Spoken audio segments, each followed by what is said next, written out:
don't know about you, but often when I am working on one thing, yet my brain is going somewhere else, or I'm being interrupted either by my own thoughts or by my cat or by some noise outside the window.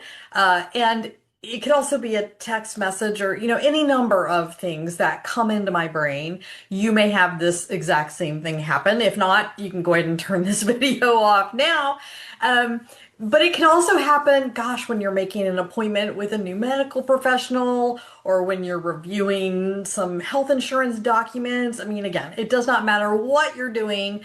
And it doesn't matter what the interruption is, it is bound to happen sooner or later. So I thought I'd share a couple of tips to help reduce those diversions. I am Janice Russell with Janice Russell Coaching and Consulting, and I do help people optimize their life after some kind of a medical diagnosis.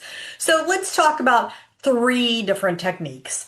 The first technique is blinders. Now, as I sort of referred to it, it can be really hard to maintain attention when there are visual or auditory distractions. So that's when you can use blinders. Now, here are a couple of different ideas. And I already know that, everybody needs blinders that work for them because what works for one person won't work for everybody. So you may have to experiment. One thing is just to reduce the physical clutter in your space. Another thing could be to turn off email, phone, text, notifications, anything of that nature. Use earbuds and listen to white noise. Sometimes for me, I won't do that, but I will actually turn on some other music in the background. Usually for me, it's more music without words because words would distract me because I'd start singing. Um, you can also configure your computer to limit the amount of time on fun or shopping apps. Any digital device does not have to be a computer. Number two, a brain download. Now, I don't know about you, but my mind races a mile a minute with my thoughts being both on the topic of what I'm doing at the moment or off the topic, because that's where the distraction comes in. And so, how you keep that non-applicable information from derailing your efforts, yep, that's something we need to figure out. So you need to have a reliable method of transferring that unneeded, at this particular moment, not forever unneeded, thoughts out of your brain, which means you have to determine what you're going to do with that information, where you're going to put it.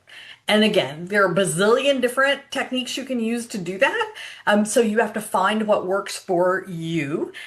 This is something I work with clients quite frequently, just because, again, lots of information happening. So it may be something you have to experiment with, and it also may be something where you've tried things in the past and you know what hasn't worked. You've tried things in the past and maybe left them for a little while. Maybe you want to try those again. Again, you get to choose. And the third practice that you can do here is something I call beneficial breathing. Well, it can be called lots of things. Now, I do realize that you know how to breathe already, but if you spend 20 to 30 seconds taking deep and complete breaths, your mind will calm down, and that provides you greater focus with whatever it is you're trying to do. So if you need a little bit of structure, I will tell you what you can do, and that is you're going to try this routine. You're going to breathe in, 1, 2, hold, 1, 2, out, 1, 2, hold, 1, 2. Now, you can count to 4, you can count to 6. I mean, there are lots of different ways to do this kind of breathing. Some people call it mindful breathing. I mean, there are lots of things you can call it, but you might be surprised if you do something of this nature, how your brain will just go, okay, I'm ready to get started. So anyway, that is 3 different practices, techniques, strategies, whatever you want to call it, that might help you to minimize that interference with everything that's going on in your brain and increase focus on what you're trying to work on.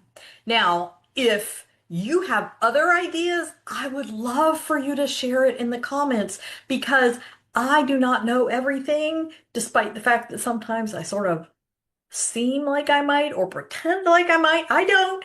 And so I would love to find out from other people what helps them to be able to attend to the task at hand.